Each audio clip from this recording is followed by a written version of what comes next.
When it comes to horse racing, you can never have too much information. With TwinSpires, you can place your bets with confidence, whether you use handicapping insights like our Brisnet speed ratings, prime power and past performances, the guidance of our experts' top picks, or just choose a name that catches your eye. Yes! No matter how you pick your horse, bet with TwinSpires. And now you can share the thrill with friends using our exclusive Bet Share feature. We're back with the TwinSpires jury. I'm Ashley Anderson here with James Scully, Darin Zoccali, and Nick Tammaro. We've got another grand jury today to talk our best bets and fades at Belmont at the Big A, Churchill Downs. We've got Monmouth Park, and we'll look at some Santa Anita as well. And Nick, since you're our special guest all week long, filled in for the roundtable as well, I'll start things off with you. What's your best bet of the week? Yeah, very excited to be here, Ashley. Looking forward to a fun weekend of racing. Just because we're past Belmont week doesn't mean there isn't going to be plenty to take in. My best bet of the day actually is going to come in race number 11 on Saturday at Monmouth. It is the Monmouth, going 1 1/8 on the turf, and a horse that I really wanted to bet back coming out of the Old Forester Turf Classic run on Derby weekend, on Derby Day, I should say, was the 5 Siege of Boston. This is a horse who I actually thought had a little bit of a long shot look in the Old Forester Turf Classic, and he ended up wide just about the entire trip. And I feel like, if anything, last week's races at Saratoga showed us that there was a real advantage to being on the inside on the turf. We saw Program Trading come back and kind of underperform. We saw Coppice come back and underperform. Those were horses who both saved ground really through much of their journeys, respectively, on Derby Day. So Farbridge actually was a horse that was wide last time and came back and ran very well over the weekend. So I think Siege of Boston is a real candidate to move forward. I like the 1 1/8 trip. I think there's enough pace in there to set up his late run. And I'll take the 7-2 morning line just because I think he's facing a much weaker group of horses than he has in any of his recent starts. So looking forward to Siege of Boston in race 11 at Monmouth on Saturday. I like it in our graphics department with the neon lettering. That's new. Very lit up. Well, Darin, I'll turn it over to you. What's your best bet of the week? Yeah, I'm going to stay in the New York state of mind in my own backyard as we head back down to the Belmont and Aqueduct meet. Nothing glamorous in terms of the race. It's just a maiden special weight going a mile on the turf, and race number 6. It kicks off the pick 6. I love Then. If you go back and you watch this horse's debut, he made an extremely premature and aggressive wide move on the far turn in that debut, where he just kind of catapulted past horses and did so willingly. I mean, it was a visually impressive move in that spot. And the fact that he's now coming back in his second ever start after kind of leveling off here. The 8 horse on the far outside is also in this race, and he's going to likely be one of the favorites in here. And that is Storm Ready for Todd Pletcher and Mike Rapoli, who did get up and get out in front of him at the wire. But I was more impressed with the move that Then made on the turn than the fact that Storm Ready was able to gobble up the pieces and get second in the stretch. I think Then has much more of a chance of moving forward in his second lifetime start. And with a better timed move here and maybe a ride that's a little bit more calculated, I think this is a talented horse for Belmont that's only going to get better. 5-1 in the morning line. I don't know. I mean, if they go back and watch the replay, I could see him taking some play. But we're going to go right now with Then. All right. And James, what do you think? What's your best bet? Well, I'm going to take a horse that was separated by a nose from Nick's pick in a different race from the Monmouth. I have got number 2 Web Slinger in the Chorleywood overnight stakes at Churchill Downs on Saturday. Web Slinger is listed at 4-1 on the morning line, following a third place effort in the Old Forester Bourbon Turf Classic.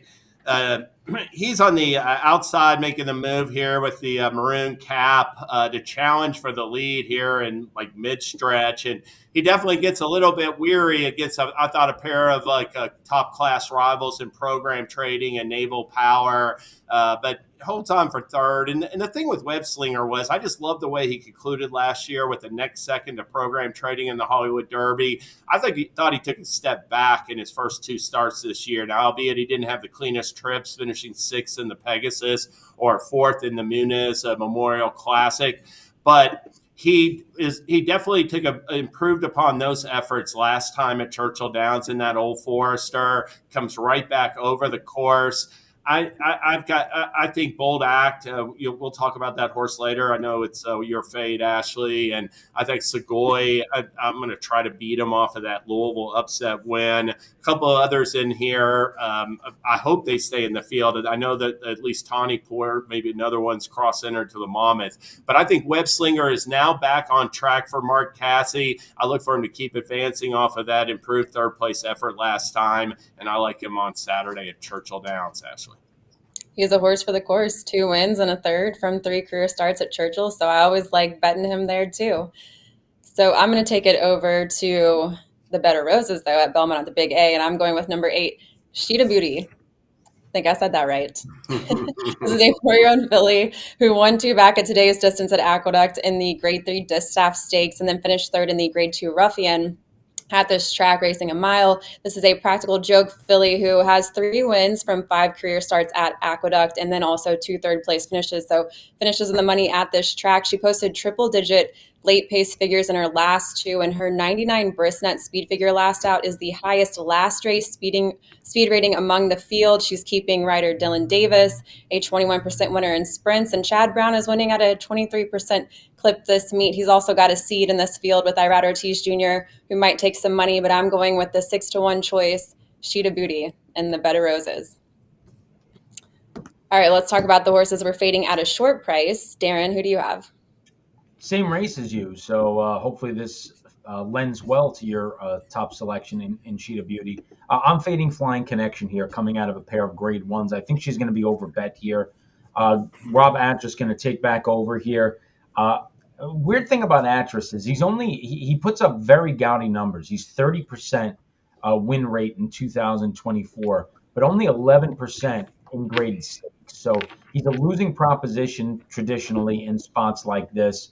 And for me, she's a filly that when she gets herself in the right spot, she certainly can do damage. When she faces a better field, I'm not saying that she can't be there because her last 2 races certainly have shown that in Grade 1 company, she can be there. But I think she could be a little bit overbet in this particular spot, considering the fact that the last 2 races, she was 26-1, she was 13-1. Adari Manor was an easy winner of the Apple Blossom. I don't think that was the greatest edition of that particular race this year. The Derby City Distaff, she ran fine. She gained through the stretch. I just think in this particular race, she's in a spot where she wants to be forward. There's other speed in here. I expect Big Pond to show speed after getting a little bit left last time out. I expect Exceed to be forward in here. I have obviously Flying Connection. Hot Fudge wants to go forward. Leave No Trace. Beguine certainly has got a lot of speed. So something's got to give here, and I think she's in a precarious position at a short price. So I'm going to fade Flying Connection in the Better Roses. I'm right there with you. James, who's your fade this week? Well, I don't have anybody in the Better Roses. I'm going to go with number 1, Generous Lover at 2-1 in the 9th race at Churchill Downs on Saturday. This is a $50,000 starter allowance at 1 1/16. And, kudos to the previous connections of Generous Lover. They really had her well spotted on Thurby, the Thursday of Derby Week program, in a $50,000 in a $40,000 claimer or $50,000 claimer. The Generous Lover this day really, once the speed sort of gave way and faded to finish like 5th or 4th or 5th off the board in this race, really just, went on with it. But to me, this was a very suspect field. The second choice in there didn't run any good at all. Every horse, 4 of these horses have come back and run. None of them have run very well. And Generous Lover, to me, off of that race, you might be thinking about keeping her at 6 furlongs, but I think they're stretching her back to 1 1/16 because they're trying to just see what they have in the first start off the claim. After this race on Saturday, I think she'll go back to sprinting and claiming races. This is the typical step up you see sometimes first off the claim. She's never been a 2 turns on dirt. And I think she's stepping up to face much tougher opposition. So I'm going to take a chance. I'm going to fade number 1, Generous Lover, in race 9 at Churchill Downs on Saturday. All good reasons. And Nick, who's your fade? So I actually picked a horse in I didn't look at the morning line, and the morning line doesn't necessarily agree with me, but I took the 7 domestic product to fade actually in the 10th race on Saturday afternoon at Monmouth, the other Pegasus, going a mile and a 16th on the main track. And then I noticed that domestic product is not the morning line favorite. I'm not in the habit of making comments about morning lines, but I can assure you of one thing. Sure as the sun will rise in the east, domestic product will be favored in this race. Coming out of the Kentucky Derby with Chad Brown and Flavian Pratt, even though Tuscan Sky ran really, really well 2 starts back, this isn't really me trying to beat up on domestic product. I just don't really know if he's any good. I want to find out. I kind of hoped they'd run him in a race on Belmont weekend. There was a little conjecture about him trying the Woody Stevens. As that thing played out, I mean, he probably would have had an awfully good chance to get a piece of it, given that he would have likely come from off the pace. But I don't know exactly where he fits. He didn't really do much running in the Kentucky Derby. I don't really know what opportunity he had. I just don't want to take a short price on this horse, and I really like C Streak. So that's part of the reason why I think domestic product is a horse to fade. I think C Streak is a really cool New Jersey bred who's run well now on multiple occasions, including in last month's Long Branch. Looks like he might be the first big Jersey bred Haskell hopeful in a long, long time. So I'm interested to see where they shake out, but I'll be betting against domestic product in the multi-race bets here in race 10, the Pegasus. Yeah, Tuscan Sky ended up being the 5-2 morning line choice, and that's a horse I like a lot just from what I saw when he was down at the fairgrounds. But I'm with you on domestic product, low speed figures compared to others in the field. So I totally plan to fade this horse as well at 3-1 on the morning line. So close, very close to the morning line favorite. And I'm going. Pace will be really important for him too. I mean, to me, he's been in 2 fast-paced races. He ran terrible in both of them, the Remsen and the Derby. If he gets this slow-paced race, he can run close to a pace. Maybe he's been able to do well, but you're not going to get that every time. And he's going in a stake race on Saturday. Well, I'm going to take it back to the Chorleywood overnight stakes, which James talked about already. And I'm going to fade the morning line choice, number 6, Bold Act at 3-1. This is a Charlie Appleby runner who's 0 for 2 since shipping to the U.S. He's slightly cutting back in distance here. He's been running at 1.5 miles. This is 1 3/8 of a mile. And I don't like him here after seeing his last 2 starts. He finished 3rd and 4th he was 4th in the Grade 3 Louisville last out, and then he was 3rd in the Elkhorn. Both times the post-time favorite and failed to win those races. Now he had Segoy, who won the Grade 3 Louisville, was able to get away with setting very slow fractions in that race and might get a similar trip here. We have Tawny Port cross-centered, but likes to sit off the early pace. And then really not sure what Winning Spirit will do. Maybe could go for the early lead, but I don't see a lot of speed here again. So I don't really have any reason to think Bold Act's going to have a better trip this time around. I'd like to potentially bet Winning Spirit, I think, is a dark horse here, coming off a long layoff first start for Christophe Clement. Utah Beach has a good win at Keeneland. So a couple other runners I like in here, and definitely going to fade Bold Act until he proves me wrong and finally gets a win in the U.S.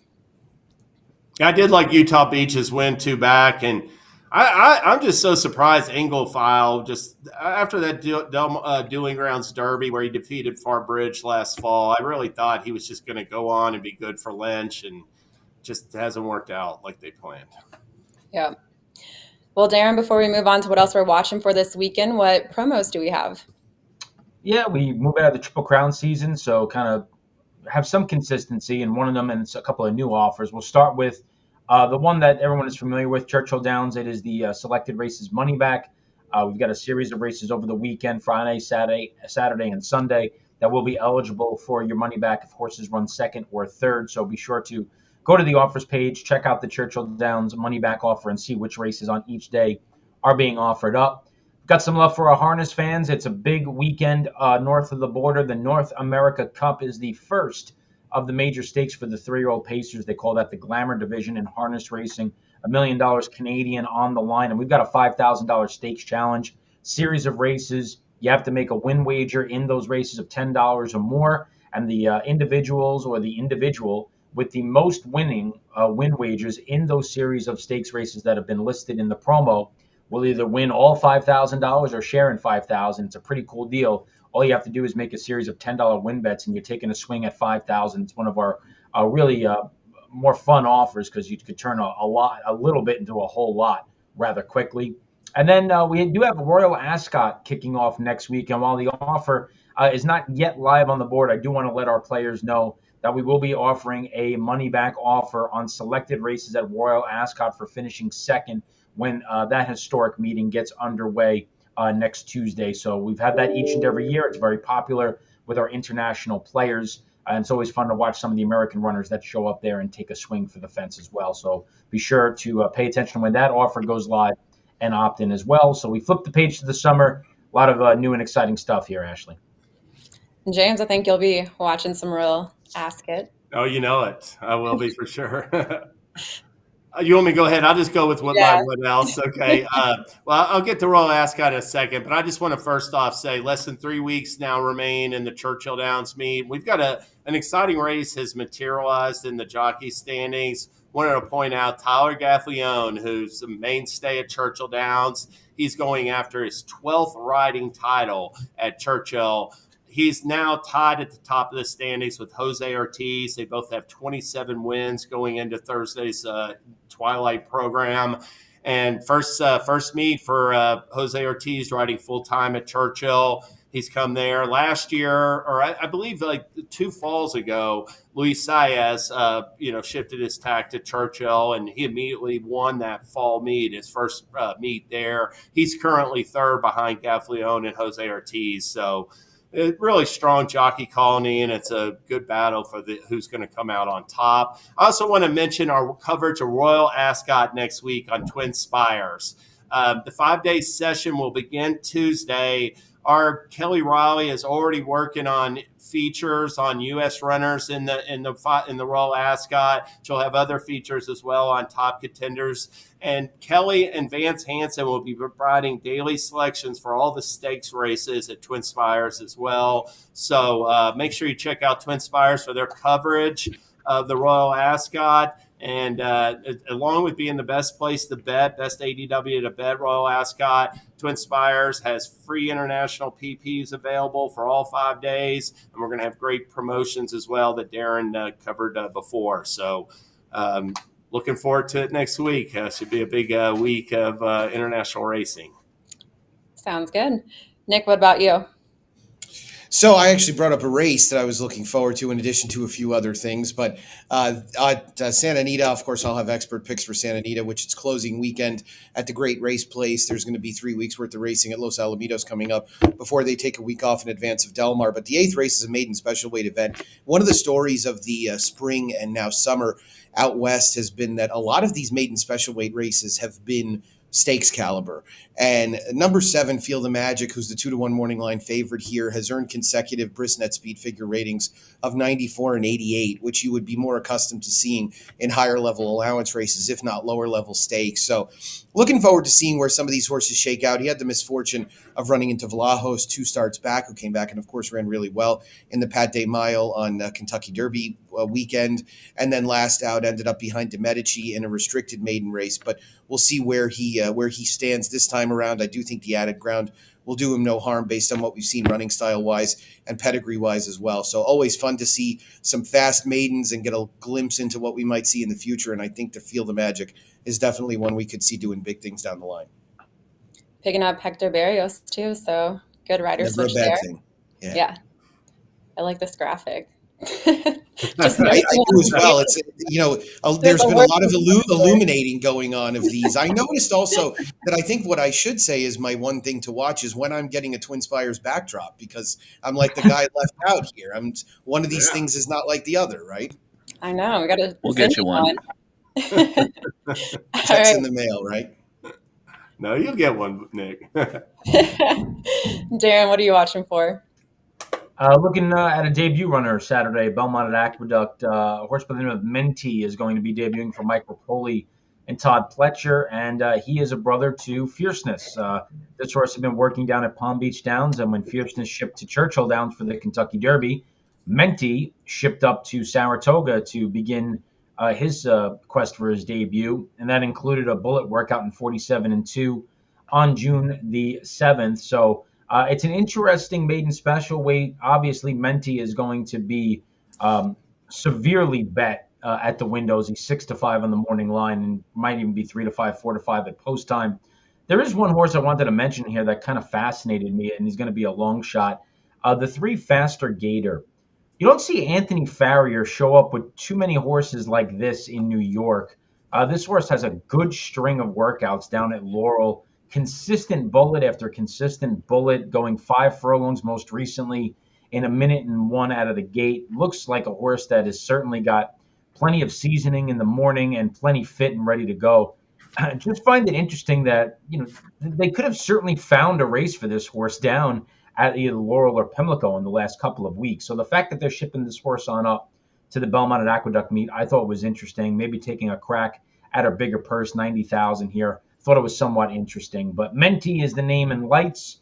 Now the name in fluorescent lights based on our graphics. But I thought that the Anthony Farrier trained Faster Gator was a horse that had a little bit of a potential wise guy appeal in race 7 at Belmont at Aqueduct on Saturday, Ashley.